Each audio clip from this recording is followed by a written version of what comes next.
వినుకొండలో YCP యొక్క supporter Rashid యొక్క హత్య తర్వాత రాష్ట్రం మొత్తం కూడా అదే హాట్ టాపిక్ గా మారిన నేపథ్యంలో జగన్మోహన్ రెడ్డి, ఆంధ్రప్రదేశ్ మాజీ ముఖ్యమంత్రి జగన్మోహన్ రెడ్డి వెళ్ళి వినుకొండ ఆ కుటుంబాన్ని పరామర్శించడం జరిగింది. ఈ వెళ్ళేటువంటి దారిలో పోలీసులు రకరకాల ఆంక్షలు పెట్టారు. వైసీపీ వాళ్ళని ఎవరిని రానివ్వలేదు. వైసీపీ మాజీ మంత్రులను కానీ, మాజీ ఎమ్మెల్యేలను కానీ, కాస్త టాప్ బ్రాస్ ఎవరైతే ఉంటారో వాళ్ళందరినీ రానివ్వలేదు అనేటువంటి ఆరోపణలు వచ్చిన నేపథ్యంలో పోలీసులేమో అలాంటిది ఏమీ లేదు, మేమైతే ఫ్రీ హ్యాండ్ ఇచ్చాం, వాళ్ళే వెళ్ళట్లేదు అనేటువంటి మాటలు వినపడ్డాయి.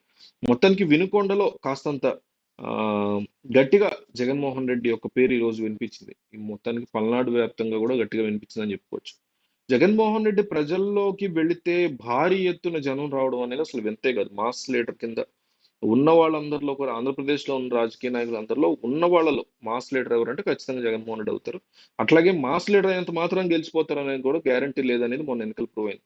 సో ఈ జగన్మోహన్ రెడ్డి వినుకొండ వెళ్ళి ఆ కుటుంబాన్ని పరామర్శించడం, అసలు ఎట్లా జరిగింది హత్య, ఆ ఆ రషీద్ యొక్క కుటుంబ సభ్యులు కానీ, మిగతా చుట్టాలు వాళ్ళు ఉంటారు కదా, కజిన్స్ వాళ్ళు కానీ, అసలు ఏం జరిగింది, ఎట్లా జరిగింది, ఇడ్లీ తీసుకురావడానికి ఇప్పుడే ఇడ్లీ తీసుకొస్తాను వెళ్ళాడు, ఆ చనిపోయే టైంలో కూడా గట్టి గట్టిగా అరిచాడు, ఆ చంపేవాడు వ్యక్తి పేరు కూడా గట్టిగా అరవడం జరిగింది. సో ఇతను ఎందుకు చంపుతున్నాడు అనే విషయాన్ని కూడా గట్టి గట్టిగా అరుస్తూ చెప్పాడు రషీద్ అని అక్కడ చెప్పడంతో జగన్ కూడా కాస్త ఎమోషనల్ అయినట్టు కనిపించింది.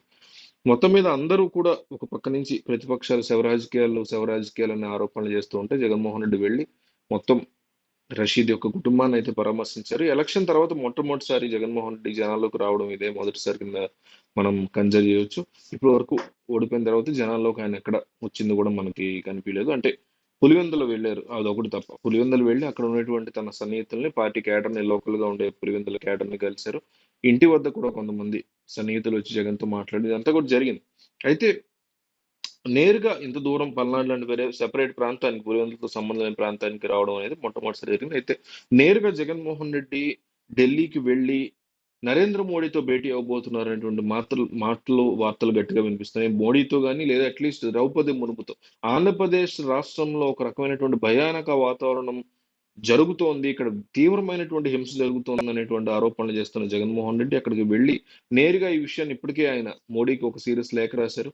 ద్రౌపది ముర్ముతో కలిసి మాట్లాడి ఏపీలో జరుగుతున్నటువంటి పరిస్థితులను వివరించే ప్రయత్నం ఆయన చేయబోతున్నట్టు తెలుస్తుంది. ఇంకో పక్క తెలుగుదేశం పార్టీ లెక్క ప్రకారం అసలు ఏమీ జరగట్లేదు ఏపీలో, అంతా ప్రశాంతంగానే ఉంది. కొన్ని కొన్ని చెదురుమదురు సంఘటనలు జరుగుతుండే వాటిని ఏపీ ప్రజలు కంగారేం పడట్లేదు, వైసీపీ కావాలని దాన్ని రాజకీయం చేస్తుంది.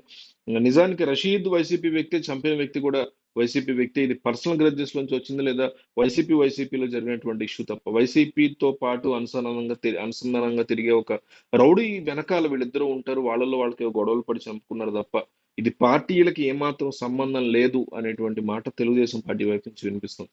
ఈ నేపథ్యంలో జగన్ ఢిల్లీ వెళ్తున్నట్టుగా వార్తలు వస్తున్నాయి. మరి ఆయన వెళ్తే ద్రౌపది ముర్మును కలుస్తారా, లేక మోడీని కలుస్తారా, ఏం జరగబోతుంది అనేది చూడాలి.